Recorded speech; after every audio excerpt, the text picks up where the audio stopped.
Nosotros, cuando hablamos dentro de lo que son las bases terapéuticas del paciente quirúrgico, antes hablar de cirugía era, o se pensaba que era hablar solamente del acto operatorio en sí, ¿no? Los cirujanos eran prácticamente operadores, nada más se dedicaban a realizar el procedimiento o el acto quirúrgico, con los cuales, dependiendo de el éxito de la cirugía, se creía que solamente dependía de dicho acto operatorio, de dicho acto procedimental, ¿no? Muchos de los pacientes se complicaban, otros no, otros salían bien, ¿no?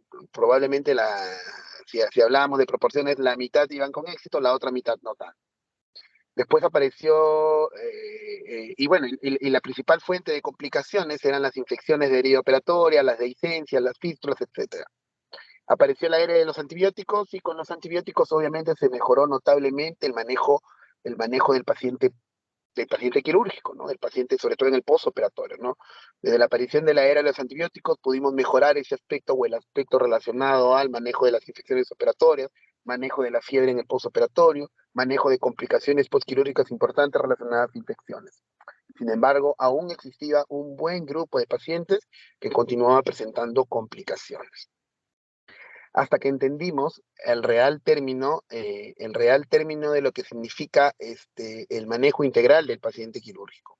Y no solamente nos referimos al manejo integral en el postoperatorio, sino el manejo integral iniciando desde el preoperatorio. Y se entendió que el aspecto nutricional era probablemente algo, en ese momento se entendió como importante, pero para el día de hoy lo entendemos como algo fundamental.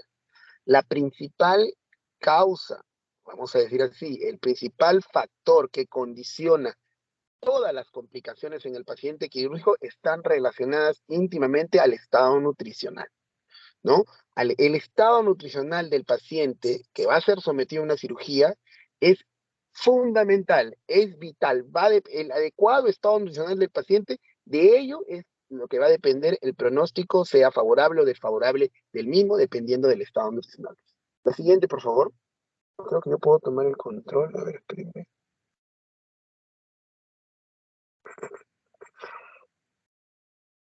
Creo que no. Siguiente, Diego, por favor, ¿puedes pasar la siguiente diapositiva?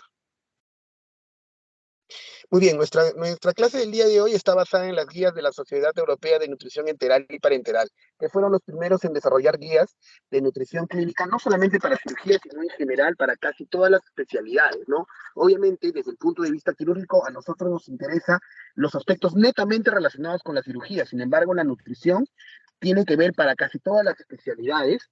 En la actualidad, o bueno, o los últimos reportes o las últimas guías hablan de la nutrición clínica en el paciente post-COVID, ¿no? Entonces, en este caso, nosotros netamente nos vamos a referir a los aspectos nutricionales relacionados al paciente quirúrgico. Siguiente. Bien, ¿y cómo es que la nutrición cobra o viene a ser un aspecto importante dentro de lo que es el paciente quirúrgico? Bueno, a partir de las definiciones, ¿no? Nosotros al hablar de cirugía nos referimos a todo procedimiento diagnóstico y fundamentalmente terapéutico que conlleva una serie de cambios inflamatorios y metabólicos destinados a garantizar la adecuada defensa del organismo. Es decir, el acto operatorio, el procedimiento como tal, ¿no? Que realizamos nosotros es con la intención de o bien diagnosticar o bien curar o tratar una enfermedad. Pero en ese proceso de tratar de curar la enfermedad, obviamente nosotros activamos el sistema de respuesta inflamatoria. Desde el momento que nosotros con el bisturí hacemos una pequeña incisión sobre la piel del paciente, automáticamente eso es reconocido como una noxa para el organismo y obviamente se activa un sistema de respuesta inflamatoria. Y al activarse el sistema de respuesta inflamatoria, automáticamente se activa el sistema catabólico. Automáticamente nosotros necesitamos energía para poder, vamos a decir así, contrarrestar los efectos catabólicos de este acto, ¿no? O sea, desde el momento en que se activa la inflamación, el cuerpo o el paciente necesita energía y necesita utilizar la energía a partir o de los aportes de energía que se dan mediante la nutrición o de las reservas energéticas. La nutrición, según la definición de la OMS, es la ingesta de alimentos en relación con las necesidades dietéticas del organismo. Anteriormente se pensaba que solamente nutricional que hablar de nutrición solamente se refería a la ingesta de alimentos por el organismo, al proceso de la ingestión y digestión de los alimentos. Sin embargo, al día de hoy sabemos que la nutrición va mucho más allá. La nutrición va desde, o hasta, mejor dicho, los procesos metabólicos involucrados en la necesidad de obtener energía a partir de los alimentos, ¿no? Entonces, nosotros nos nutrimos para poder obtener energía. ¿Y para qué necesitamos esa energía? Para poder cumplir con las funciones de nuestro metabolismo, ¿no? Para eso necesitamos energía en sencillo. La cirugía predispone alteraciones del estado nutricional, es decir, la cirugía como tal consume energía, uno, como en virtud a la enfermedad que estamos tratando, por ejemplo, ¿no? Nosotros vamos a operar a un paciente con apendicitis aguda. Ya la enfermedad de base, en este caso la apendicitis aguda, ya está consumiendo la energía del paciente. Pero además el hecho de nosotros entrar y operarlo, realizarle un corte, o realizarle una incisión, o incluso hacerle una cirugía laparoscópica, que es ingresar con unos trócares a través de la pared abdominal, ya involucra un gasto de energía extra, adicional al de la propia patología de base. Es por ello que casi siempre el paciente quirúrgico es un paciente que requiere una demanda de energía mucho mayor que cualquier otro tipo de paciente. Y es por ello que la cirugía va a predisponer a estas alteraciones del estado nutricional. Es necesario que un paciente, que va a ser sometido a algún tipo de acto operatorio, es necesario garantizar un buen estado nutricional para poder garantizar el éxito de la cirugía. Siguiente. Eh, vamos a hablar un poquito con respecto a los valores de nutrición hospitalaria. A nivel mundial, las estadísticas indican que aproximadamente del 30 al 50% de los pacientes hospitalizados sufren cierto grado de desnutrición.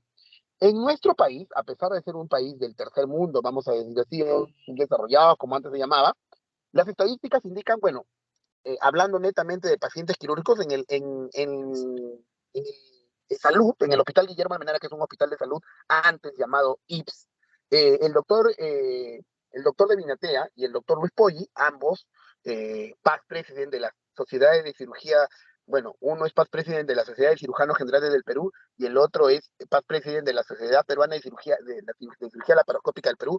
Son dos cirujanos de renombre, no solamente a nivel de nuestro país, sino sobre todo a nivel latinoamericano y mundial. Actualmente el doctor Poggi incluso es el jefe o el presidente de la Sociedad Latinoamericana de Cirugía Bariátrica. O sea, realmente son dos cirujanos de muy alto prestigio y de muy alto nivel. Bueno, ellos ya en los años 90 en el Hospital Almenara desarrollaron el estudio más grande respecto a nutrición en pacientes quirúrgicos y determinaron de que aproximadamente el 42% de la población quirúrgica sufría algún grado de desnutrición. Es decir, de cada 10 pacientes que van a entrar a una sala, a una sala de cirugía, por lo menos 4 o mínimo 4 sufren de algún grado de desnutrición. Es por ello que en la actualidad existen programas exclusivos o dedicados al manejo nutricional del paciente quirúrgico, ¿no? En casi todos los hospitales existen unidades de nutrición especializadas en el manejo quirúrgico que llevan diferentes nombres. La primera unidad, ¿no? Vamos a decir, a nivel de salud se creó la primera unidad que se conoce como USNA, que es la unidad de soporte nutricional, que está conformado por médicos intensivistas, está conformado por nutricionistas, está conformado por cirujanos, está formado por químicos farmacéuticos, ¿no? Que fue la primera unidad, vamos a decir así, importante que se creó a nivel de salud para el manejo nutricional del paciente quirúrgico. Es decir, no, en el paciente quirúrgico no solamente basta el nutricionista que deje indicaciones que debe comer o no. Las unidades de soporte nutricional son unidades diseñadas, o sea, están formadas profesionales destinados a verificar cuáles son los estados o las alteraciones metabólicas que se van a dar como consecuencia de la cirugía y cómo es que hay que reponer, pues, cómo es que hay que suplementar estos gastos de energía, ¿no? En eso se basan las unidades de soporte nutricional. En el hospital Hipólito Unanue, el nombre de la unidad que se encarga de estos procesos se le conoce como UTENET, ¿no? La Unidad de Terapia de Nutrición Enteral y Parenteral, UTENET, que a nivel del MINSA, a nivel del Ministerio de Salud, probablemente es una de las unidades de terapia nutricional más completa que existen, ¿no? Y eso es gracias al doctor Mario Suárez. El doctor Mario Suárez es un médico intensivista, ¿no? Ex director del Hospital Hipólito Unanue, que fue uno de los fundadores de la creación de esta unidad de terapia nutricional en TENEP, en nuestro hospital, que es la pionera a nivel de todo el Ministerio de Salud, y que gracias a ello nos ha convertido a nosotros, al Hospital Hipólito Unanue,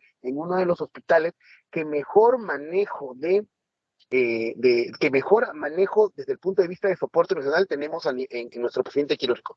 Prácticamente de todo el país llegan pacientes posoperados en un mal estado de nutrición que llegan a nuestro hospital para darle soporte nutricional y soporte quirúrgico, obviamente, al mismo tiempo. Siguiente. Pero bien, ¿cuáles son las consecuencias de la desnutrición hospitalaria en el paciente quirúrgico?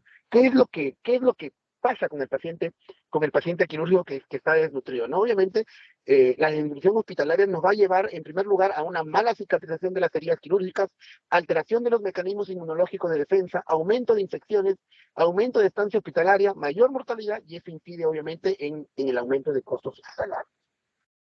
En la actualidad existen, bueno, la Sociedad Europea de Nutrición Enteral y Parenteral, ¿no?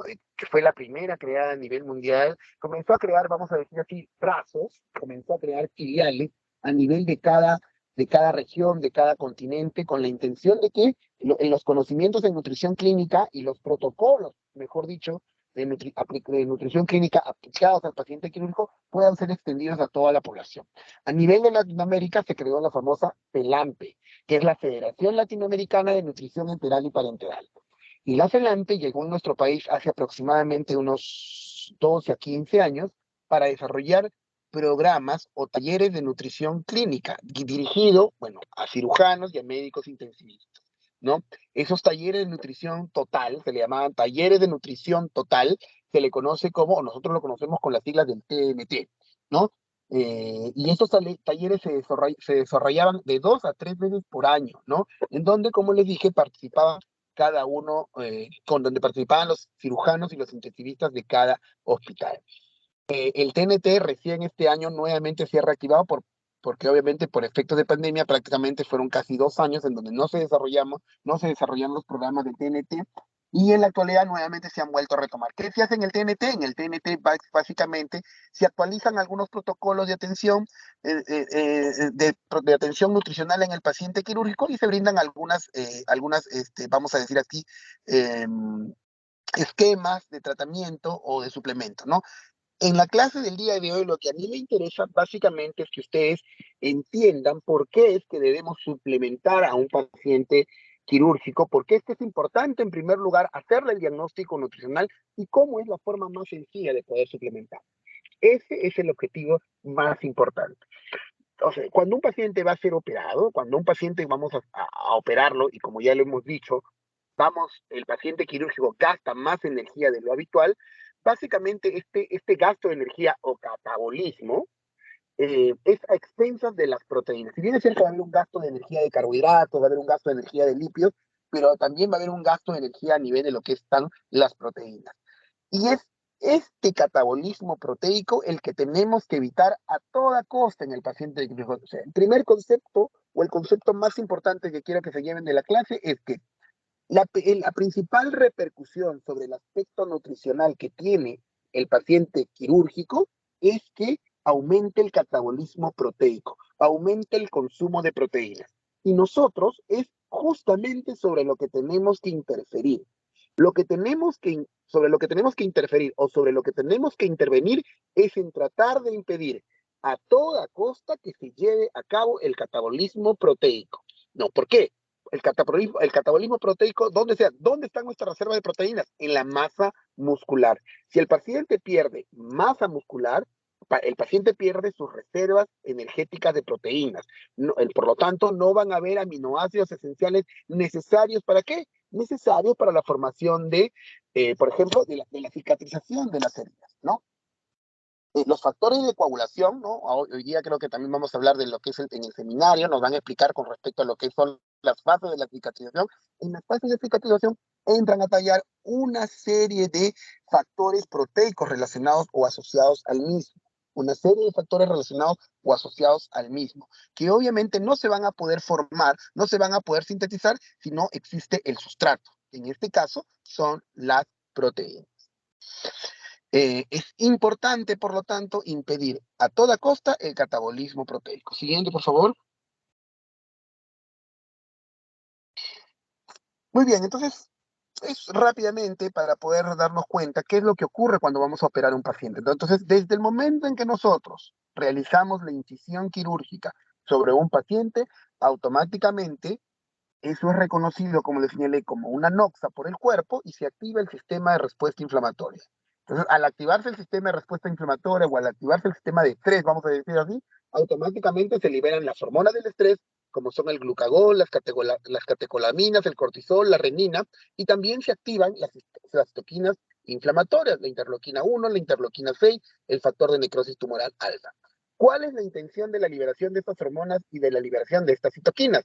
Lo que se buscan es, como le dije, obtener energía, obtener sustrato energético para poder, vamos a decir así, para poder obtener la energía necesaria para activar el sistema de respuesta inflamatoria. Entonces se activa la glucogenólisis, se activa la lipólisis y se activa una rápida proteólisis. Es decir, se rompe nuestra reserva energética de glucógeno, de glucosa, perdón, que es el glucógeno hepático, se rompen la reserva energética de lípidos a partir de la grasa corporal y sobre todo de la grasa visceral, y se rompe nuestra reserva de proteínas, ¿no? Se da una proteólisis del tejido muscular, como hemos dicho. ¿Y eso es para qué? Para tener aminoácidos y ácidos grasos libres, para tener glucosa libre, una hiperglicemia en sangre, con la intención de tener sustrato energético. Entonces, de todas estas alteraciones, ¿no? De todos estos procesos catabólicos, es decir, la glucogenólisis, la lipólisis y la proteólisis, como ya les adelanté y les vuelvo a repetir, lo que mayor repercusión tiene en el paciente quirúrgico, o vamos a decir así, como les digo, lo que más problema le causa al paciente quirúrgico es la proteólisis. ¿No? La proteólisis. Es lo que más problemas nos causa en el paciente. De repente en el paciente, vamos a decir así, diabético, endocrinológico, lo que más problemas le va a causar es la glucogenólisis. Estamos hablando del paciente quirúrgico. En el paciente quirúrgico, el catabolismo que más nos preocupa es el catabolismo proteico, la proteólisis. Y es lo que tenemos que evitar. ¿Por qué? Porque obviamente al haber una proteólisis va a disminuir la síntesis de proteínas reactantes de fase aguda, va a disminuir la formación de células blancas, los fibroblastos, el colágeno y otros componentes necesarios para una correcta cicatrización. Es por ello que tenemos que impedir a toda costa el catabolismo proteico. Seguimos, siguiente, por favor. Muy bien, entonces a partir de ahí es que se inicia el concepto de soporte nutricional. Todo paciente quirúrgico entra en catabolismo proteico. Por lo tanto, tenemos que impedir a toda costa el catabolismo proteico. ¿Cómo vamos a impedir el catabolismo proteico? Por medio del soporte nutricional. ¿Qué es el soporte nutricional? Es la administración de nutrientes artificiales, ya sea por vía enteral o parenteral, siendo su objetivo principal reducir al mínimo el catabolismo proteico. El objetivo principal del soporte nutricional es reducir al mínimo el catabolismo proteico. Siguiente, objetivos del soporte nutricional. ¿Cuáles son los objetivos del soporte nutricional? Disminuir la incidencia de desnutrición calórico-proteica hospitalaria, es decir, hacer de que ese 40-50% cada día vaya disminuyendo más. Disminuir la morbimortalidad hospitalaria, ¿no? Obviamente, si hay mayores infecciones de vías respiratorias, si hay mala cicatrización de las heridas, si hay fístulas, va a haber mayor morbimortalidad. Entonces, tenemos que impedir todo eso. Mejorar el índice costo-beneficio en el soporte nutricional, garantizar la calidad terapéutica y disminuir la estancia hospitalaria. Siguiente. Entonces, el objetivo del soporte nutricional perioperatorio, cuando hablamos de perioperatorio, nos referimos al pre, al intra y al postoperatorio, es minimizar el estado catabólico, reducir al mínimo la proteólisis, reducir al mínimo el catabolismo proteico. Y para ello, uno de los aspectos importantes es también reducir el estrés de la cirugía, ¿no? O el estrés quirúrgico. ¿A qué nos refiero? En esta parte, hablar del estrés de la cirugía, no me refiero, o no nos referimos solamente al estrés psicológico en sí, ¿no? El estrés quirúrgico va más allá. Y se los voy a tratar de explicar por medio de un ejemplo, espero que me puedan entender. El ejemplo que casi siempre pongo es el ejemplo de un paciente, es un paciente que presenta disconfort abdominal, molestias abdominales, estreñimiento, ¿no? Es un paciente ya mayor, o mayor de 50 años, que eventualmente comienza a tener molestias, como le digo, abdominales, se le hincha la barriga, siente disconfort, se llena más rápido, se estriñe, ¿no? Entonces, por ese motivo, acude a consulta médica, ¿no? Acude a un médico general, ¿no? O a un médico de atención del primer nivel, de repente cuando ustedes sean médicos generales, reciben este tipo de pacientes. Entonces, ustedes le hacen una historia clínica detallada, entienden que sus síntomas son síntomas abdominales del aparato digestivo, pero síntomas de repente relacionados eh, al abdomen inferior, y en una de esas consultas el paciente le dice que en alguna oportunidad realizó algunas deposiciones con sangre, ¿no? Una hematoquesia muy, muy, muy sutil. Entonces, obviamente, ustedes eso los alarma, indican, esto es este paciente tiene cierto, o han tenido en algún momento una hemorragia digestiva baja, por lo tanto, la indicación es que sea visto por gastroenterología para que le puedan hacer una colonoscopía, ¿no? Un estudio endoscópico del colon y lo derivan al gastroenterólogo, el gastroenterólogo lo recibe, le realiza o está de acuerdo con su presunción diagnóstica y le realizan la colonoscopía. Y a la hora de realizar la colonoscopía determinan que en el ángulo hepático del colon derecho, es decir, en la intersección entre el colon ascendente y el colon transverso, existe una masa ulcerada, friable, de bordes irregulares, compatible con un adenocarcinoma de colon, al cual ustedes toman la biopsia. Y obviamente le comentan, el gastroenterólogo le comenta al, familia, al paciente que han encontrado una lesión tumoral, que es muy probable que sea un cáncer, que lo han enviado a biopsia, pero que necesariamente tiene que ser resecada. Y lo derivan al cirujano. El cirujano recibe esa colonoscopía y lo primero que hace es, bueno, vamos a estadiar al paciente, vamos a hacerle el estadiaje para ver si es candidato a cirugía o no, y lo deriva a la sala de rayos X para que le hagan la tomografía. Obviamente, desde que inició su proceso con el médico general, hasta que pasó por el gastroenterólogo y luego por el cirujano, ya han pasado por lo menos 3 semanas, no es que te dan una cita de un día para otro en un hospital, ¿no es cierto? Y el cirujano lo manda a rayos X, esa es otra semana más, ya pasó un mes.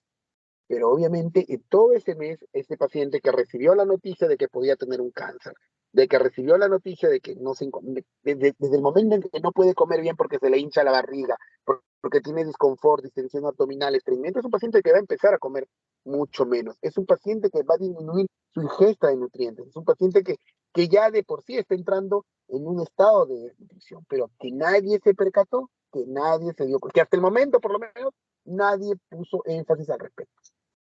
Llega a sala de tomografía los resultados, en donde indican que no hay metástasis, que es una lesión tumoral que simplemente compromete el colon. Entonces el cirujano dice, bueno, hay que prepararte para operarte lo más rápido posible, lo envía al cardiólogo para que lo haga su riego quirúrgico, le envían al laboratorio para los exámenes preoperatorios, lo envían a rayos X, pasaron un par de semanas más, finalmente el paciente está listo para ser hospitalizado y operado del colon, ¿no? Se le hospitaliza con 3 días de anticipación, ingresa a pabellón de cirugía, ¿no? Se le hace la famosa preparación de colon, se le hace la famosa limpieza de colon, se le dan unos sobres con la intención de producirle una diarrea osmótica y limpiar todo el colon de ese, para que pueda entrar con un colon limpio a la cirugía. Además, el día anterior solamente está en dieta líquida, la noche anterior a la cirugía le colocan enemas, y en la mañana de la cirugía se le coloca una sonda nasogástrica, ¿no? Para hacerle un lavado de estómago también. Y el paciente, en esas condiciones, prácticamente casi mes y medio o 2 meses después de donde se hizo la presunción diagnóstica, ingresa a quirófano para ser operado, ¿no? Después de no haber comido bien, encima después de que le han hecho un lavado de colon, que ha sido sometido a la colocación de enemas con sondas nasogástricas, entra hasta las operaciones, el cirujano hace una cirugía prolija, una cirugía perfecta, una cirugía de resección, utilizando sutura mecánica, hace una reseca el tumor, hace una anastomosis primaria y sale de sala de operaciones. Y deja la indicación de que, como había una anastomosis, el paciente mínimo tiene que dejar de comer 4 o 5 días.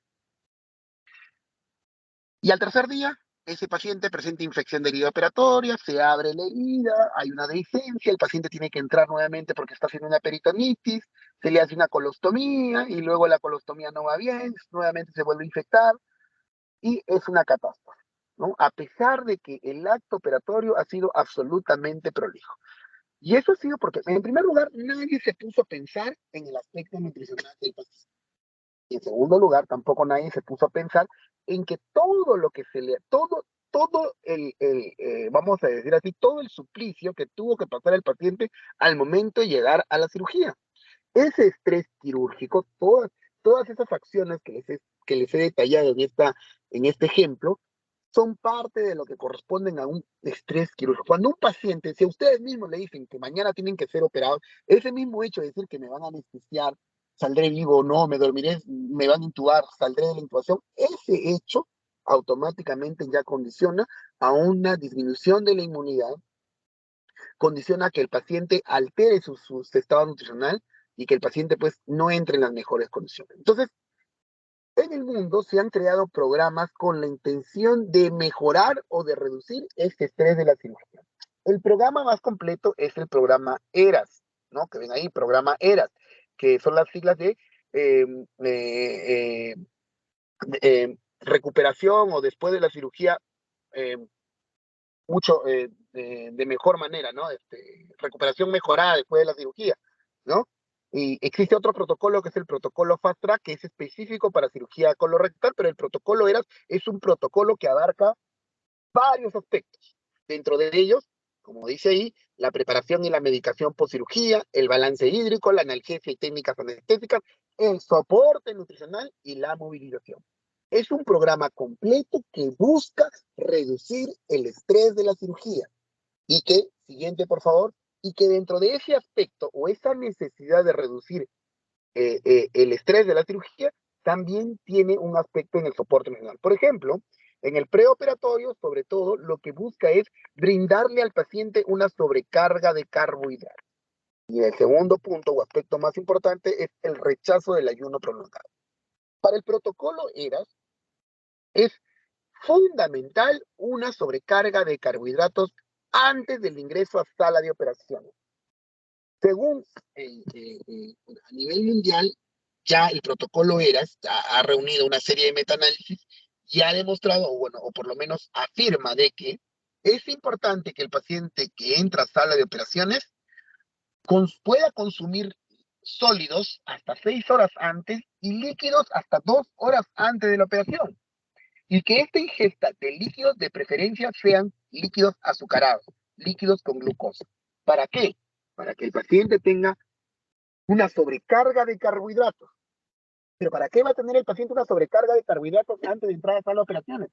Porque esa sobrecarga de carbohidratos, esa energía, vamos a decir así, inmediata, esa glucosa en exceso que tiene en la sangre, va a hacer que la liberación de hormonas, ¿no? Como ya vimos hace un momento, la liberación de hormonas, la renina, la adrenalina, la noradrenalina, el glucagón, etcétera, y la liberación de citoquinas proinflamatorias se bloqueen. O sea, ya no es necesario utilizar las reservas energéticas. Ya no es necesario romper las cadenas de glucógeno. Ya no es necesario romper las cadenas de ácidos grasos que existen en la grasa visceral y corporal. Ya no es necesario liberar las proteínas que están en la capa muscular. ¿Por qué? Porque en ese momento el cuerpo tiene energía disponible gracias a esa sobrecarga de carbohidratos que le hemos brindado al paciente 2 horas antes de la operación. Este es un aspecto muy importante que lamentablemente hasta el día de hoy todavía no se puede protocolizar porque todavía los anestesiólogos insisten en la necesidad de que el paciente tenga que entrar a cirugía con un ayuno de por lo menos 8 horas antes, ¿no? Y obviamente, si nosotros le damos al paciente una sobrecarga de glucosa 8 horas antes, ya para las 8 horas esa glucosa ya se eliminó, ya se colocó en el hígado, ya vamos a decir así, ya se guardó. Entonces, no se va a poder impedir esos otros procesos. Entonces, el protocolo era desde el punto de vista nacional, uno de los principales aspectos que fomenta o que está tratando de fomentar es el hecho de poder brindarle una sobrecarga de carbohidratos al paciente hasta 2 horas antes de la cirugía. Y el otro aspecto importante es el rechazo al ayuno prolongado. El protocolo ERAS ha demostrado que un paciente que vamos a vamos a decir así, que vamos a mantener en ayuno después de la cirugía, o sea, es decir, que vamos a dejar de darle alimentos a un paciente más allá de las 72 horas después de la cirugía, es un paciente que entra en un autocatabolismo, es decir, el paciente va a empezar a consumir sus energías. Y eso es absolutamente contraproducente en el paciente quirúrgico. Entonces, otra de las cosas es ¿qué nos dice el protocolo? Si nosotros vamos a suponer que es necesario que el paciente vamos a decir, entre en ayuno porque de repente le hemos hecho una gastrectomía, no sé, lo hemos operado el estómago, le hemos sacado el estómago, le hemos hecho una anastomosis de estómago y ayuno. Obviamente no le podemos dar de comer en las 72 horas. Es necesario buscar una vía alterna de alimentación o de nutrición. O le colocamos una sonda que bypassee la zona de la anastomosis para brindarle a través de la sonda los alimentos, o en todo caso, le colocamos un catéter directo a la vena para que a través de ello pueda alimentarse, ¿no? Si los alimentos se los damos a través de esa sonda, bypaseando la zona de la anastomosis y llegan directamente a la superficie de absorción de nutrientes que es el intestino, a eso se le conoce como nutrición enteral.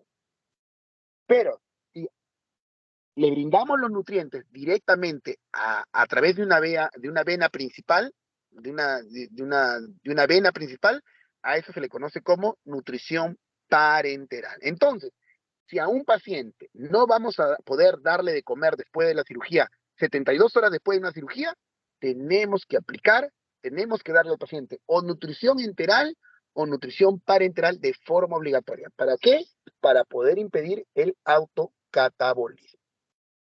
Y así en el intraoperatorio y en el postoperatorio también brindan algunos consejos, ahí está detallado, lo pueden leer, con respecto al manejo para reducir el estrés quirúrgico. Por ejemplo, en el intraoperatorio, rápidamente, un aspecto importante desde el punto de vista que tiene repercusión la nutrición es el uso de anestésicos de vida media corta, como dice ahí, ¿no? Protocolo ERAS intraoperatorio, uso de anestésicos de vida media corta. ¿Por qué el protocolo ERAS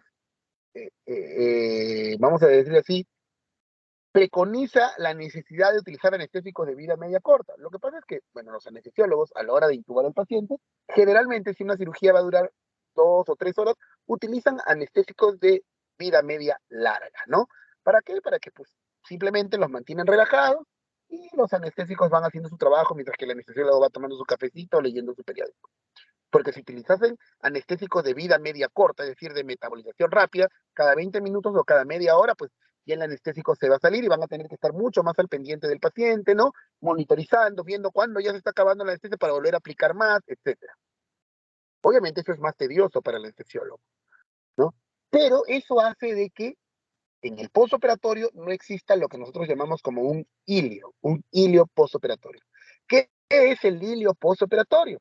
El hilio postoperatorio es la pérdida de los movimientos peristálticos como consecuencia de, pues, el efecto de los anestésicos. Vamos a decir así, es un efecto secundario de los anestésicos de vida media larga, ¿no? Cuando un paciente utiliza anestésicos de media larga, los intestinos son los últimos, vamos a decir, que terminan de despertar de la anestesia, ¿no?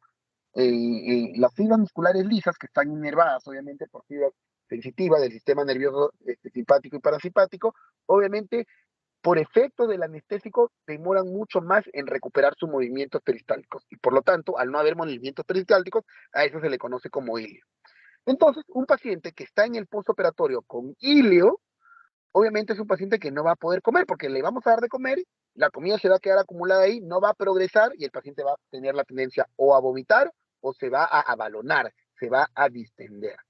Por ello es que una de las condiciones clínicas o uno de los requisitos a la hora uno de los requisitos clínicos, ¿no? Es decir, a la hora de examinar a nuestro paciente para saber si le podemos dar de comer, es que el paciente tenga ruidos hidroaéreos presentes. Si el paciente tiene ruidos hidroaéreos presentes, podemos recién iniciar la dieta. Entonces, si el paciente utilizaba anestésicos de vida media larga, va a ser, obviamente, va a presentar un hilio postoperatorio y va a ser improbable que podamos darle una dieta lo más precozmente posible. Vamos a tener que posponer la dieta y con ello favorecer todas las condiciones para que el paciente haga un ayuno prolongado y un autocatabolismo. Entonces, el protocolo era dentro de los criterios que aplica, también sugiere la necesidad de utilizar anestésicos de vida media corta. Muy bien, siguiente. El siguiente. Bueno, y ahí están todos los aspectos nutricionales del protocolo ERAS, ¿no? En resumen, el protocolo ERAS, desde el punto de vista nutricional, lo que busca es integrar la nutrición en todo el manejo del paciente, evitar largos periodos de ayuno prolongado, restablecer la alimentación oral tan pronto sea posible. La alimentación oral, es decir, la ingesta natural, el hecho de comer, darle alimento al paciente, que pueda masticar, que se puedan llevar a cabo todos los procesos de la digestión, ingestión y absorción de nutrientes. Comenzar el tratamiento nutricional lo más precozmente posible en caso no podamos restablecer la vía oral. Control metabólico, reducir los factores que exacerban el catabolismo relacionado con el estrés o que empeoran la función gastrointestinal, minimizar el uso de agentes paralíticos en el tratamiento ventilatorio del paciente, nos referimos a los anestésicos de vida media corta que ya les comenté, y movilización temprana para facilitar la síntesis de proteínas y la función muscular. Siguiente. Muy bien, entonces, ¿qué nos dice el protocolo? El ayuno perioperatorio es innecesario en la mayoría de casos. Y como ya les señalé, ¿no? Tal como se señala ahí, si no existe riesgo de aspiración, se pueden tomar líquidos claros hasta 2 horas antes de la anestesia y sólidos hasta 6 horas antes de la anestesia.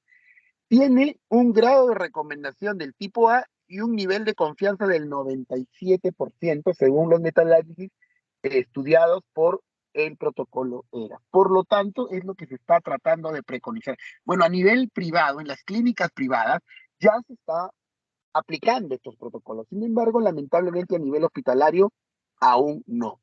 Y lo otro es, como dice ahí también, dar una carga previa de hidratos de carbono en el preoperatorio, hacer una sobrecarga de carbohidratos en el preoperatorio para bloquear todas aquellas reacciones que buscan o que lo que buscan es obtener la energía a partir de nuestras reservas. Muy bien. Y en el postoperatorio, ¿qué busca el protocolo? Era restablecer la alimentación lo más temprano posible.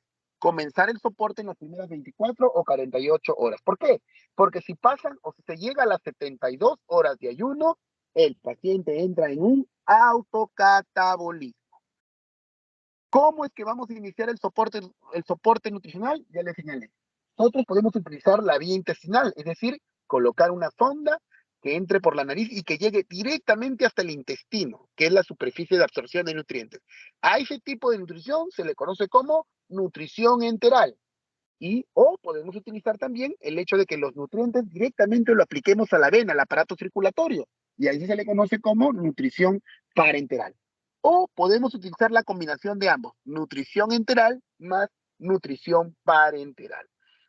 Adelantándoles un poquito, dentro de lo que es el soporte nutricional, siempre tenemos que ir de lo más fisiológico a lo menos fisiológico. ¿Qué es lo más fisiológico? Lo más fisiológico es utilizar la vía normal, es decir, la boca, la nutrición, la suplementación por vía oral. Es decir, que le demos los alimentos que el paciente puede masticar. Cuando un paciente comienza a masticar, automáticamente se inician los procesos de digestión. La saliva va preparando el bolo alimenticio y al mismo tiempo envía señales para que el estómago y el intestino se preparen para recibir los alimentos, ¿no? Eso es lo más fisiológico.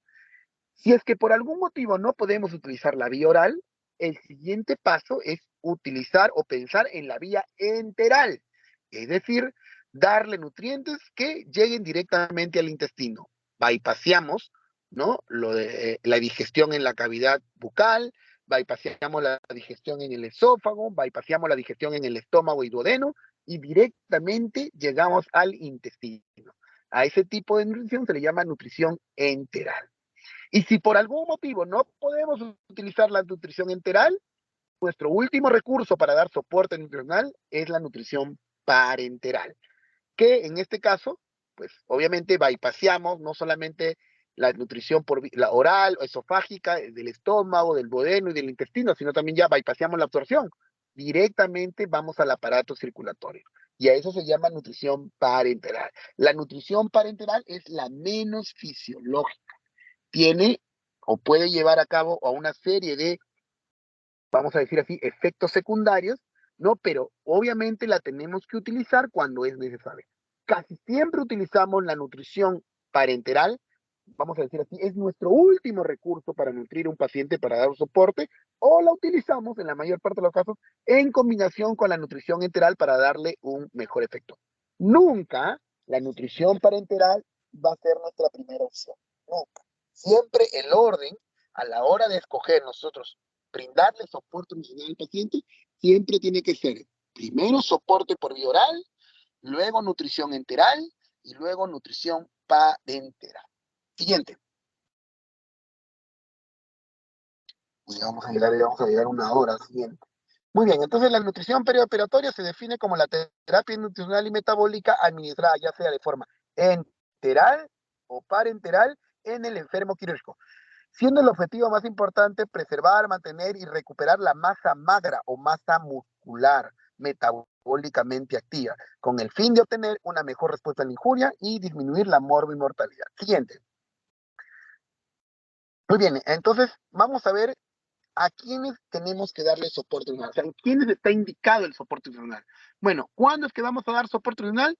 En primer lugar, tenemos que evaluar el estado nutricional antes y después de una cirugía mayor, ¿no? O sea, el soporte nutricional va a estar indicado una vez que diagnostiquemos el estado nutricional del paciente que va a ser operado.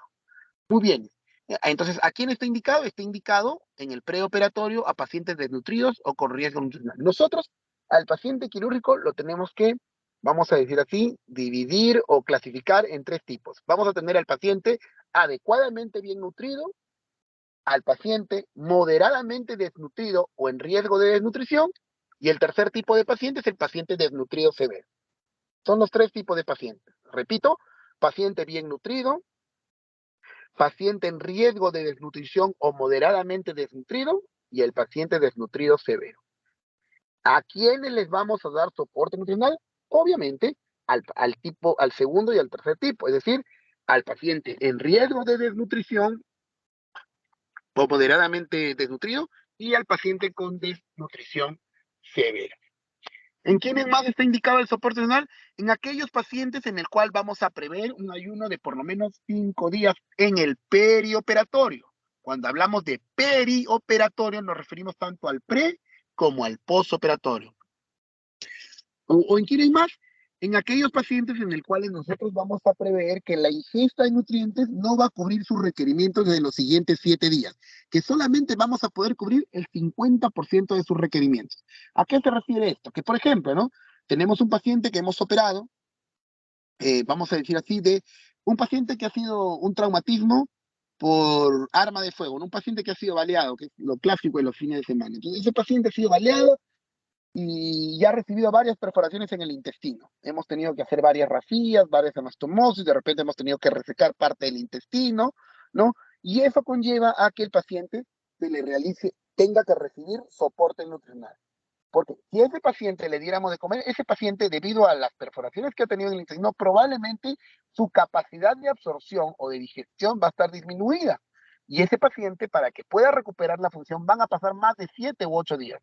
Por lo tanto, en los primeros 7 días de postoperado, el paciente con la simple alimentación oral no va a poder cubrir todos sus requerimientos. Ya vamos a ver más adelante cuánto es el requerimiento calórico del paciente quirúrgico.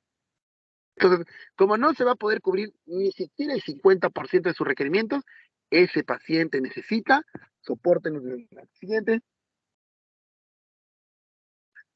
porque nos va a quedar chico el tiempo, creo. Bueno, ¿cuáles son los objetivos de la nutrición o del soporte nutricional en el preoperatorio? Mejorar o mantener el estado nutricional previo a la agresión, disminuir la morbimortalidad perioperatoria, prevenir la desnutrición postoperatoria y prevenir la depresión de los estados hipercatabólicos.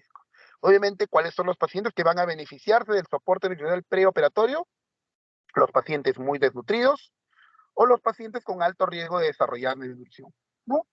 ¿Existirá algún grupo de riesgo de desarrollo de desnutrición? Obviamente que sí. El paciente oncológico es un paciente que sí o sí, por la enfermedad de fondo que tiene, ya es un paciente con riesgo de desnutrición. La edad, obviamente, a mayor edad, mayor riesgo de desnutrición. Los ancianos tienen mayor tipo o mayor riesgo de desnutrición. Tipo de cirugía. Por supuesto, una cirugía de emergencia, ¿no? Una cirugía no programada o de emergencia, es una cirugía en la cual no sabemos cómo está el estado nutricional del paciente y obviamente como vamos a actuar de forma más o menos rápida o inmediata, se está predisponiendo a una alteración del estado nutricional. A diferencia de una cirugía programada, ¿no? En el cual nos da chance de preparar al paciente desde el punto de vista nutricional, que es lo que buscamos con el soporte. Siguiente.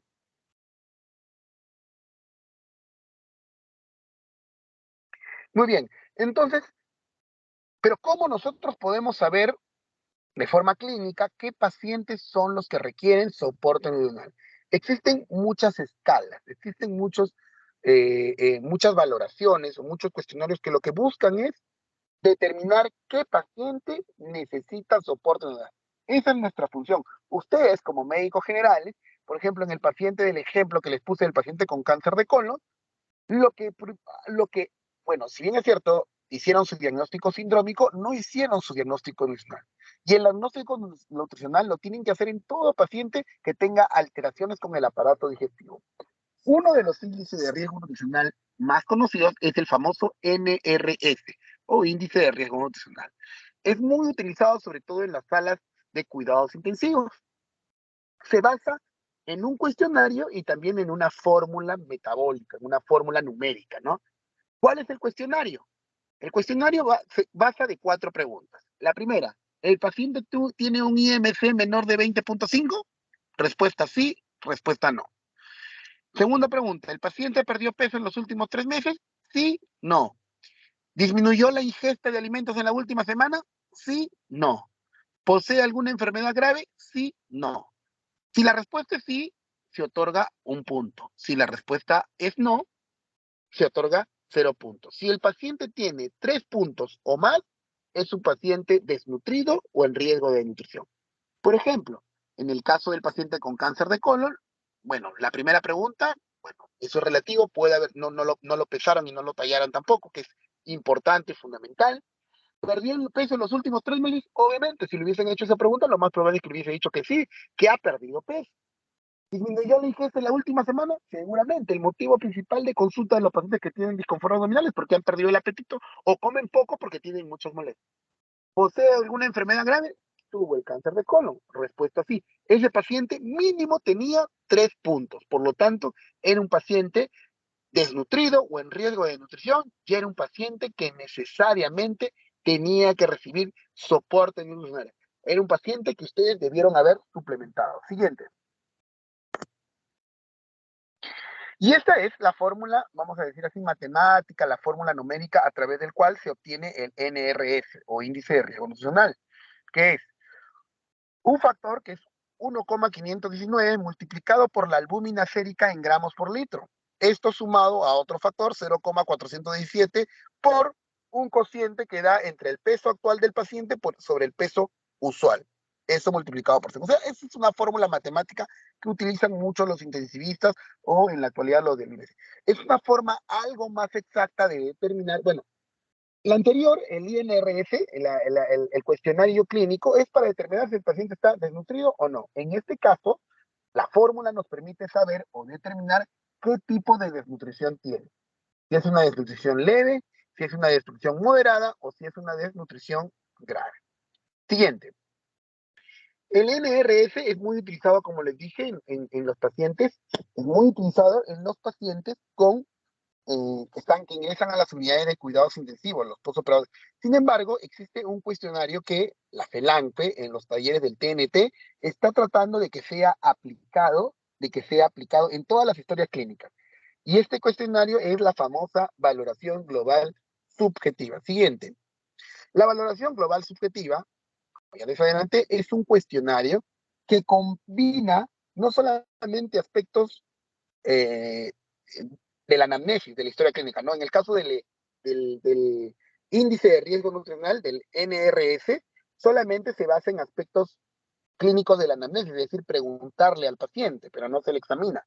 En el caso de la valoración global subjetiva, hay parámetros basados en la anamnesis, ¿no? En el preguntarle al paciente, como son los cambios en el peso corporal, cambios en la dieta, síntomas gastrointestinales, capacidad funcional, pero aquí se detalla también el examen físico, es decir, determinar si tiene el paciente algún indicador físico, algún indicador clínico de pérdida de peso. ¿no? Como por ejemplo la pérdida de la grasa subcutánea en el tríceps o en el tórax, la presencia de atrofia muscular, la presencia de edema en el tobillo, de edema del sacro, o la presencia de ascitis, que es el líquido intraabdominal, que indican obviamente pérdida de proteína. Entonces, esta valoración global subjetiva siguiente, esta valoración global subjetiva, lo que busca determinar es el aspecto nutricional, ¿no? También igual, dependiendo de dónde nos encontremos, si el paciente está bien nutrido, está dentro de lo que es el paciente tipo A, si el paciente está malnutrido o desnutrido es un tipo B, y si el paciente está desnutrido severo es un tipo C. Y es un paciente, tanto el paciente, tanto el paciente que se encuentra en la categoría B y C, son pacientes que requieren soporte nutricional. Siguiente, ¿no? Ahí básicamente algo más detallado los datos clínicos en los cuales vamos a enfrascar el paciente, ¿no? ¿No? Por ejemplo, ¿no? Si el paciente pérdida de peso, si ha perdido menos del 5%, está dentro de la categoría A, si ha perdido del 5 al 10%, dentro de la categoría B, si ha perdido más del 10%, ya estamos en la categoría C. Y así sucesivamente para cada uno de los ítems que están aplicados dentro de la valoración global subjetiva. Siguiente. ¿Es útil la preparación metabólica de hidratos de carbono en el preoperatorio? Sí, ya les adelanté. Tomar la noche anterior y hasta 2 horas antes de la cirugía los hidratos de carbono, o sea, una sobrecarga de hidratos de carbono, puede ayudar en primer lugar a disminuir obviamente el estado de ansiedad por el ayudo, pero además, como ya les dije, bloquear todas las respuestas hormonales e inflamatorias que conllevan el hecho de que el paciente vaya a ser sometido a una intervención. ¿No? Nuevamente, si recuerdan, uno de los primeros cuadritos con respecto a lo que es la liberación de hormonas y citoquinas proinflamatorias como respuesta a la noxa, que significa la cirugía, es decir, nosotros vamos a hacer una incisión sobre el paciente, eso automáticamente es reconocido como una noxa por el organismo y actualmente y se activa el sistema de liberación hormonal, ¿no? De adrenalina, de glucagón, ¿no? Con la intención de qué? De liberar hormonas de estrés, ¿no? Las hormonas de estrés se liberan ¿para qué? Para eh, automáticamente movilizar nuestras reservas energéticas y de esta forma obtener energía inmediata. Entonces, todo este proceso se va a bloquear si nosotros obtenemos energía exógena, energía no de nuestras reservas, sino a partir de una sobrecarga de carbohidratos la noche anterior y hasta 2 horas antes de la cirugía, ¿no?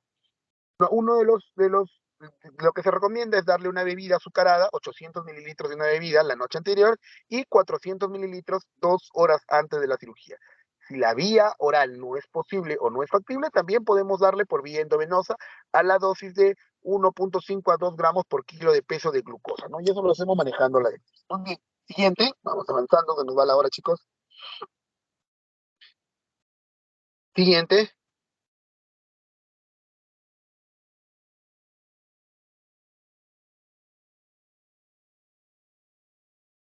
Muy bien.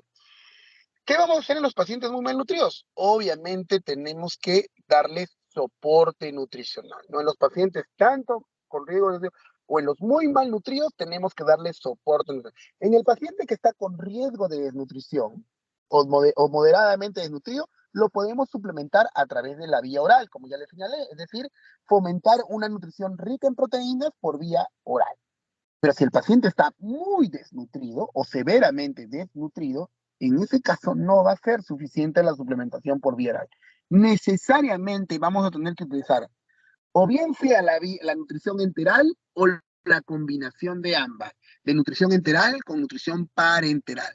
La nutrición parenteral prácticamente la reservamos ya en casos severos, cuando la nutrición, obviamente la nutrición oral ni la nutrición enteral, nos ayuden a coberturar los requerimientos. Siguiente, vamos a hablar rápidamente de qué vamos a hacer en el paciente desnutrido. Siguiente, en el postoperatorio, básicamente exactamente lo mismo. Eh, Siguiente, vamos a hablar rápidamente con respecto a las ondas. Siguiente, por favor.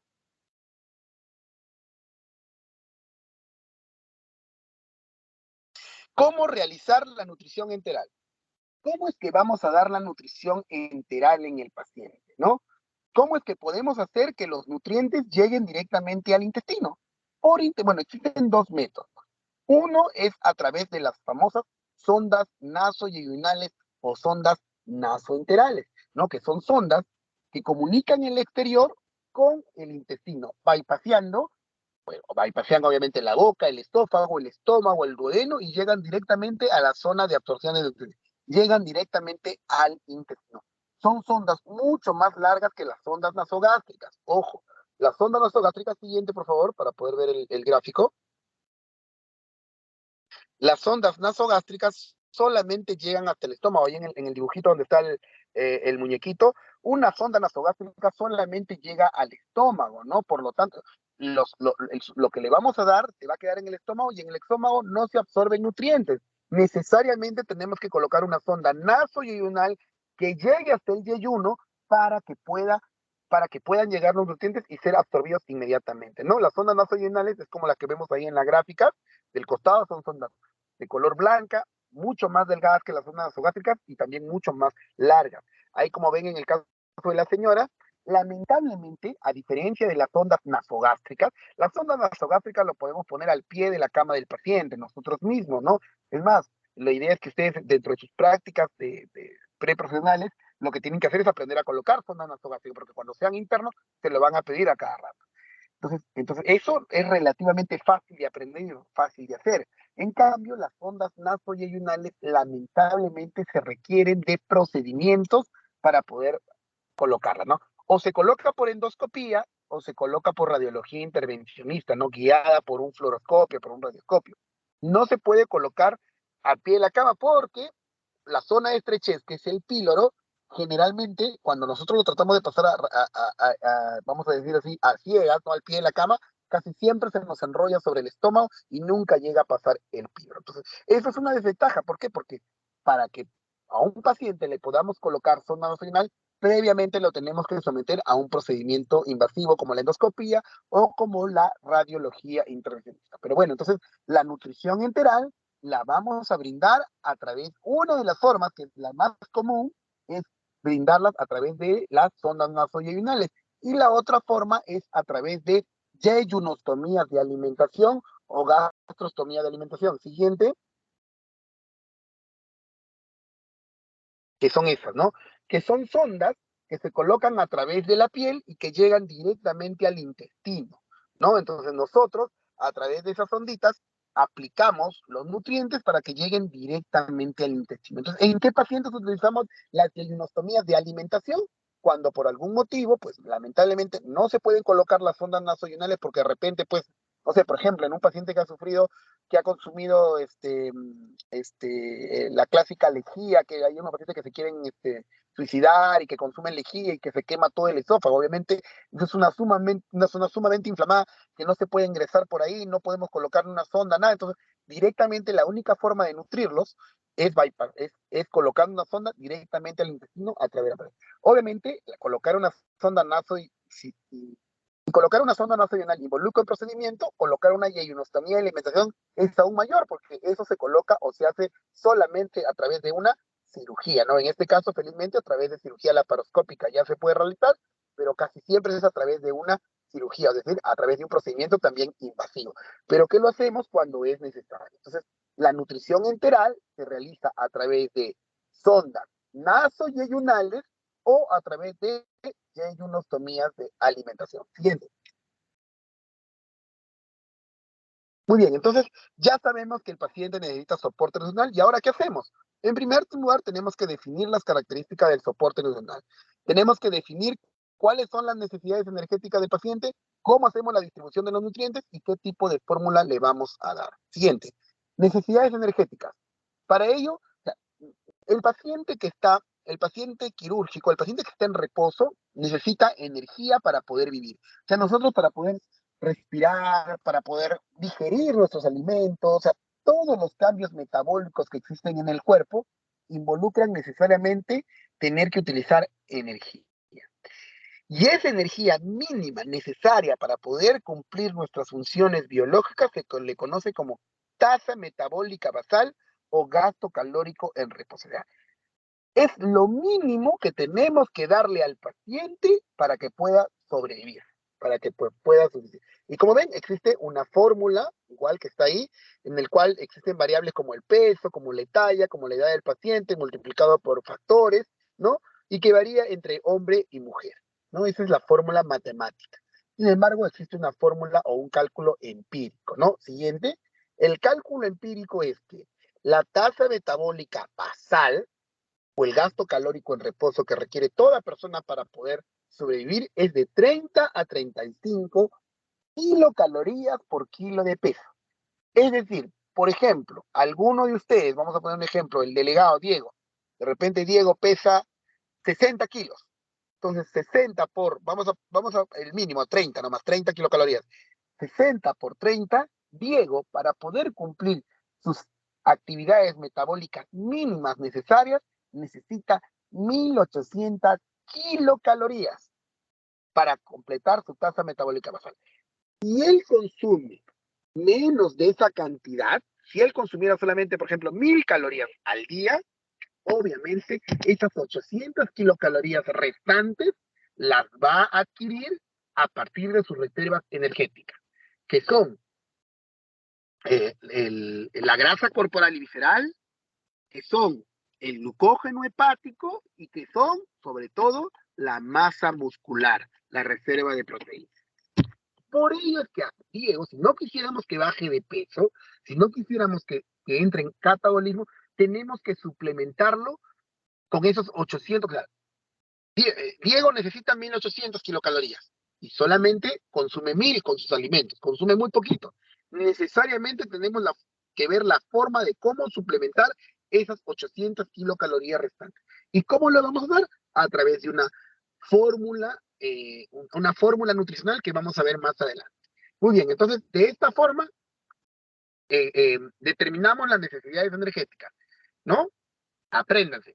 La tasa metabólica basal es de 30 a 35 kilocalorías por kilo de peso. Siguiente, reparto de nutrientes. ¿Cómo hacemos el reparto de nutrientes? Rápidamente, toda fórmula con la cual nosotros vayamos a suplementar tiene que tener un reparto de nutrientes de tal forma que sea similar a los nutrientes que nosotros consumimos o por los cuales está conformado nuestro organismo, que son 20% de proteínas, 30% de lípidos y 50% de hidratos de carbono.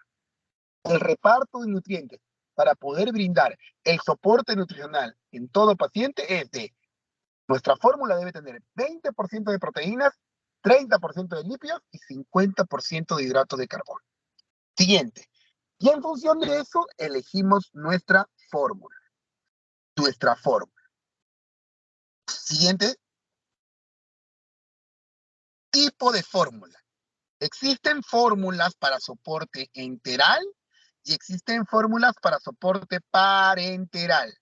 Bueno, ahí está al revés, ¿no? La flechita no debería ir debajo de parenteral, sino debajo de enteral.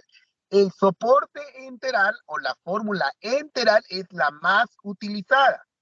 La nutrición enteral precoz es efectiva y bien tolerada, con disminución de complicaciones infecciosas, mejoría en la cicatrización de las heridas y menor estancia hospitalaria. Por lo tanto, la nutrición parenteral se debe emplear solamente si existe contraindicación absoluta en la utilización del tracto gastrointestinal o como complementaria si no se cubren los requerimientos. O sea, la nutrición parenteral es la menos fisiológica. Por lo tanto, dentro de nuestras medidas de soporte nutricional, debe ser siempre como utilizado como último recurso. En el desnutrido severo, en el que lamentablemente no vamos a poder utilizar el tracto gastrointestinal para nutrir.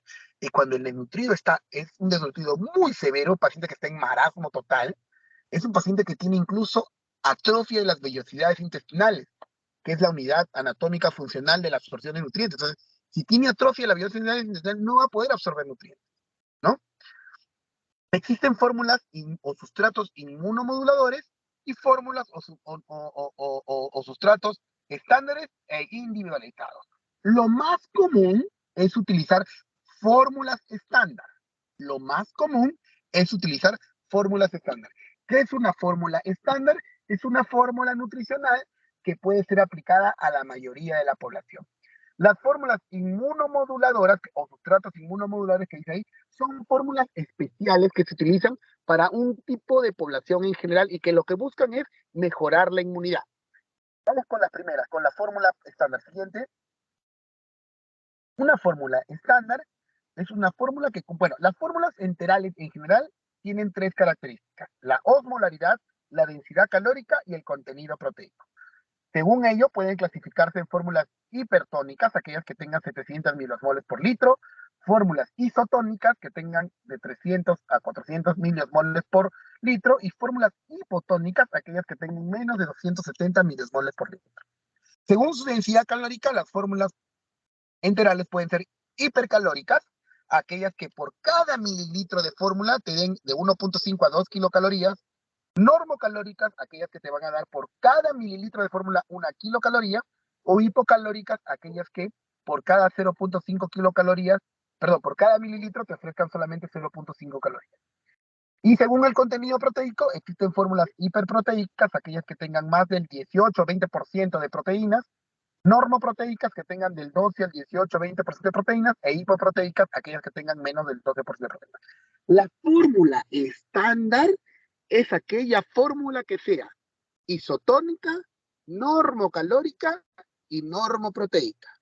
Repito, la fórmula enteral, es decir, la fórmula nutricional que van a darle al paciente para nutrición enteral estándar, es aquella que sea isotónica, normocalórica y normoproteica. Y en la actualidad, en el mercado, ya se ha difundido, hay una fórmula que es muy conocida, que incluso actualmente ya no solamente es de uso hospitalario, sino de uso comercial, y que no solamente se ha preparado para dar soporte nutricional por sonda, sino también es bien tolerada por vía oral, que es la famosa siguiente, que es la famosa fórmula polimérica, ¿no? O también conocido, porque es el de la empresa Abbott, que se llama Ensure, el famoso Ensure, ¿no? El Ensure es la fórmula polimérica estándar por naturaleza. Es decir, siguiente, Diego, que es la fórmula más conocida, ¿no? Ahí está. Es una fórmula estándar, ¿por qué? Porque en primer lugar es isosmolar, tiene de 200 a 300 miliosmoles. Es normocalórica, porque por cada mililitro de fórmula te ofrece una kilocaloría. Y además es normoproteica, te da del 15 al 20% de carbohidratos. Esa botellita que está ahí, más o menos tiene 220 mililitros. Y es una fórmula normocalórica, es decir, por cada mililitro te ofrece una kilocaloría. Entonces, por los 220 mililitros que tiene esa botellita, ¿cuántas calorías te va a brindar?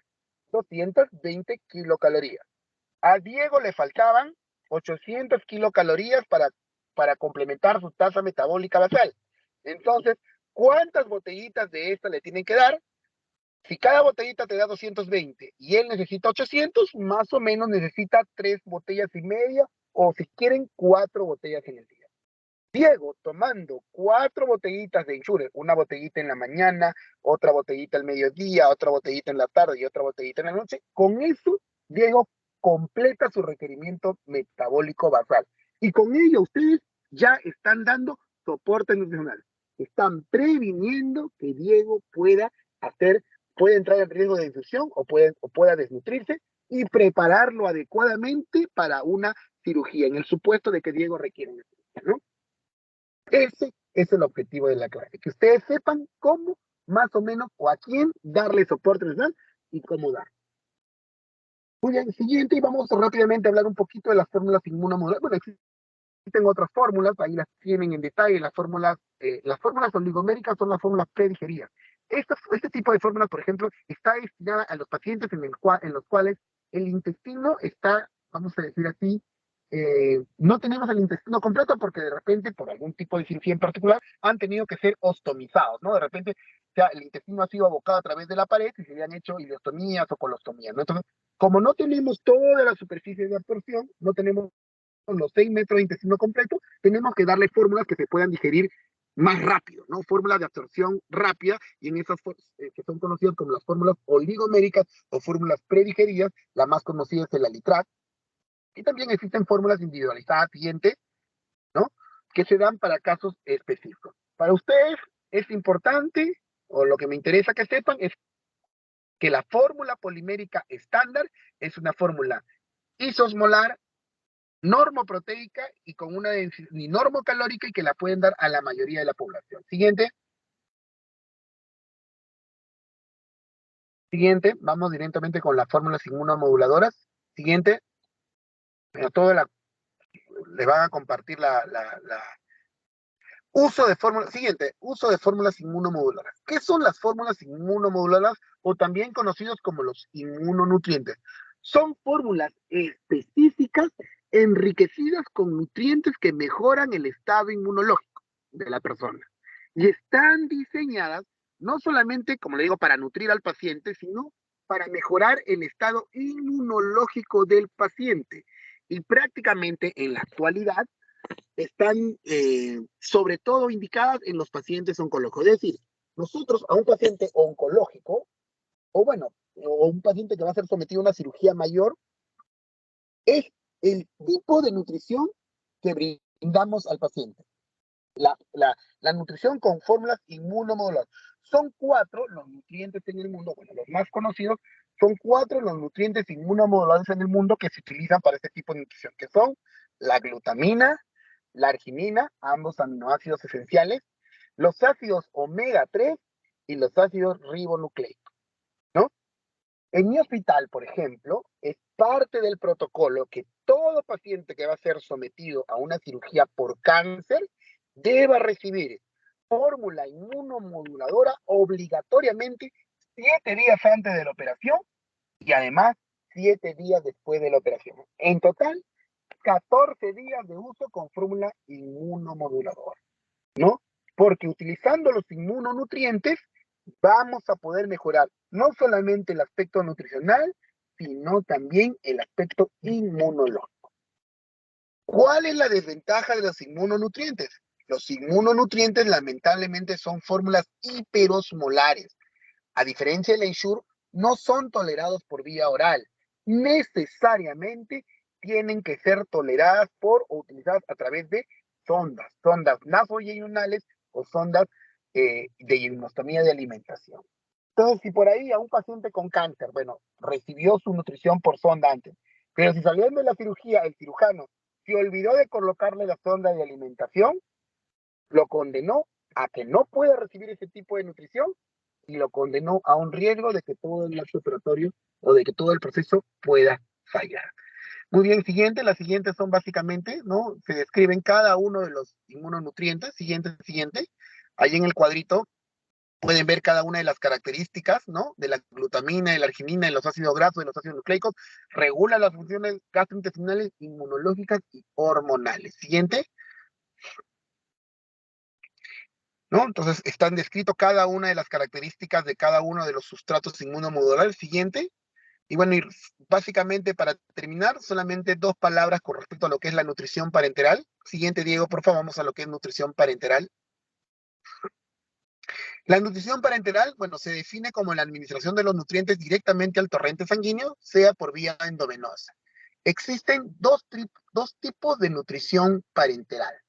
Una que es conocida como la nutrición parenteral total, que es cuando el aporte de nutrientes involucra los 3 macronutrientes importantes, que son carbohidratos, proteínas y lípidos. Si nosotros vamos a utilizar una fórmula parenteral que contenga estos 3 componentes, estamos dando nutrición parenteral total. Pero si solamente vamos a necesitar brindar alguno de esos 3 sustratos, es decir, o solo proteínas, o solo carbohidratos, o solo lípidos, estamos dando una nutrición parenteral parcial. Siguiente. ¿Por qué es importante saber esto? Porque en el caso siguiente, por favor, en el caso de la nutrición parenteral total, la nutrición parenteral, siguiente, hay un cuadrito, hay una gráfica, allí, la anterior,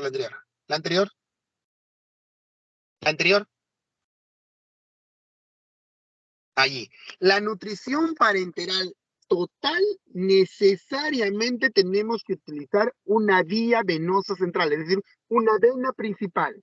O sea, una vena que llegue directamente al corazón, que puede ser la vena yugular interna o la vena subclavia, que son las más, vamos a decir así, utilizadas.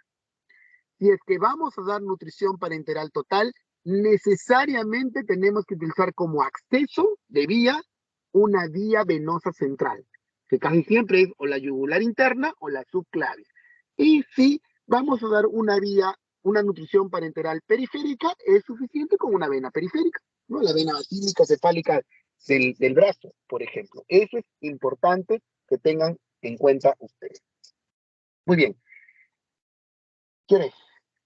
A ver, son 9 de la noche. A ver, chicos, bueno, ahí tienen la clase, ¿no?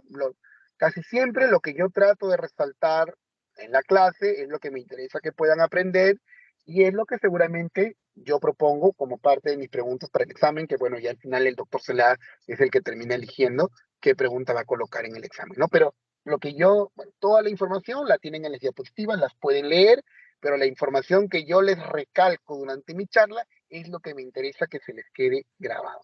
No sé si tienen alguna duda, alguna pregunta, alguna consulta.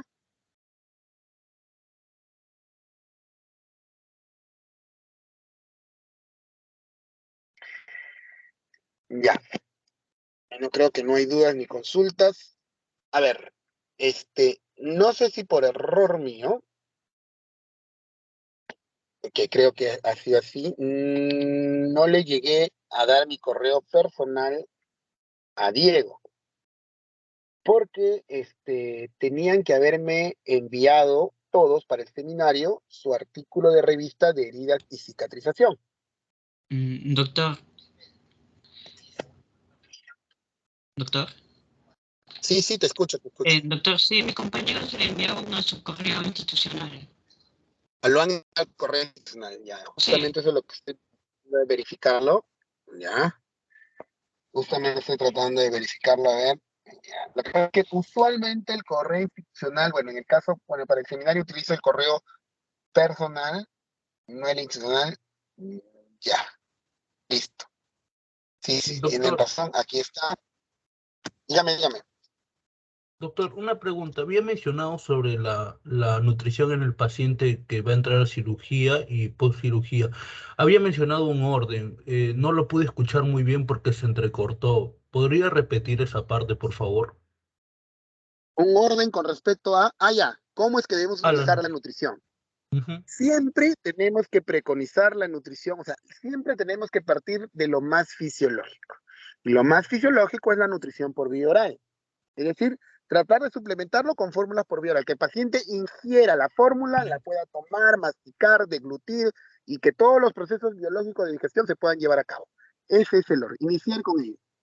Si por algún motivo no se puede, o de repente el paciente está inconsciente, ¿no? O el paciente está intubado, o el paciente en el postoperatorio no puede deglutir, el siguiente paso, el siguiente orden es tratar de utilizar la nutrición enteral. Es decir, a través de una sonda nasoyeyunal o a través de una yeyunotomía de alimentación, llevar la fórmula o el nutriente directamente al intestino, a la superficie de absorción. Y si por algún motivo no es suficiente la nutrición enteral o no lo podemos realizar, recién como último paso o en el último orden utilizamos la nutrición parenteral. Ok, doctor. Muchas gracias. Ahora sí más claro. No le había entendido la última parte. Gracias. Diego, vamos a dar un pequeño receso de 5 a 8 minutos para iniciar el seminario, ¿está bien? Para que Ya, puedas doctor. preguntarte. Ya, doctor, está bien. A ver, ¿han levantado la mano, Diana? Sí, doctor, una consulta. ¿Hasta cuántos días se le puede tener al paciente en NPO? Ya, como te repito, hablar de nada por vía oral en el postoperatorio. Lo ideal es no tener al paciente en NPO más allá de las 72 horas, porque después de las 72 horas el paciente entra en autocatabolismo. Pero si por algún motivo, ¿no? De repente vamos a realizar una gastrectomía, no vamos a sacar el estómago al paciente por un cáncer de estómago, y obviamente al tercer día no le vamos a poder dar de comer, tenemos que buscar otra vía de alimentación. O sea, si después de los 3 días sabemos que por el acto operatorio no vamos a poder alimentarlo por la boca, tenemos que buscar otra vía de alimentación. En el acto operatorio le dejaremos una sonda nasoyeyunal que atraviese la zona de la anastomosis para que por ahí le podamos brindar la alimentación lo más precozmente posible.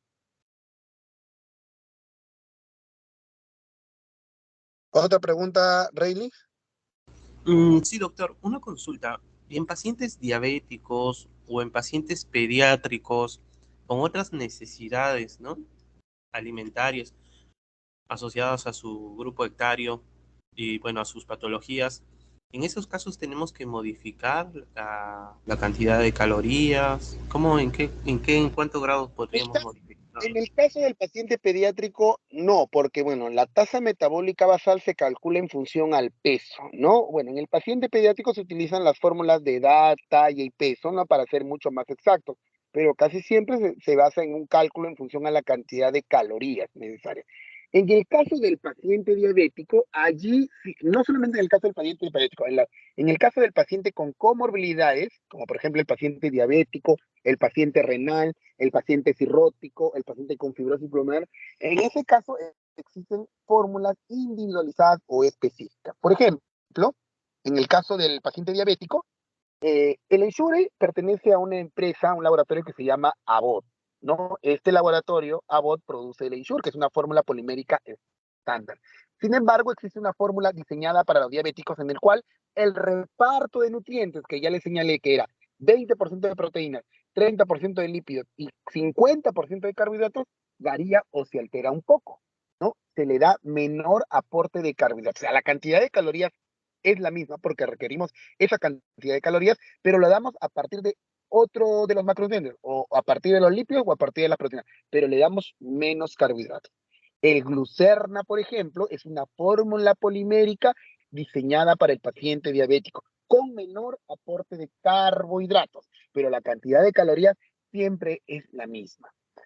En el caso del paciente, por ejemplo, en el paciente con fibrosis pulmonar o en el paciente post-COVID, en el paciente, por ejemplo, que estaba con COVID, aquel paciente que respiraba mucho más rápido, ese paciente, por ejemplo, si ustedes le daban una fórmula normocalórica, es decir, por cada mililitro de fórmula le daba una kilocaloría, esa caloría la iba a consumir más rápido, ¿no? Porque, por ejemplo, para darle las 1800 kilocalorías que necesita, le debían dar los 1800 mililitros de fórmula, y eso hacía que tengan que darle más fórmula, más tiempo y que se agite mucho más rápido. En el paciente agitado, en el paciente que no respira bien, lo ideal es darle menos fórmula y que por esa menor cantidad de fórmula darle más calorías. O sea, una fórmula hipercalórica.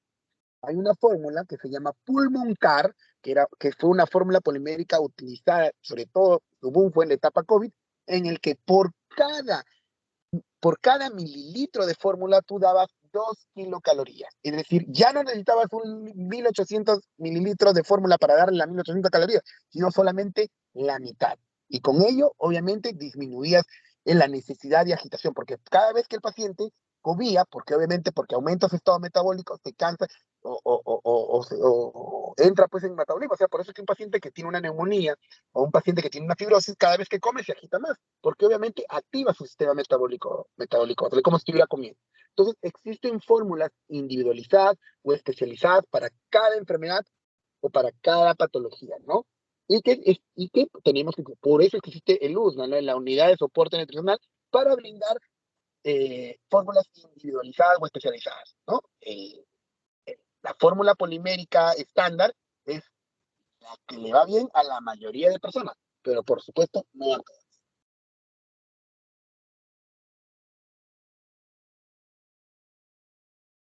¿Está bien? Gracias, doctor. Listo, muy bien chicos, entonces son las 9:11, 9:20, empezamos el seminario, ¿ok?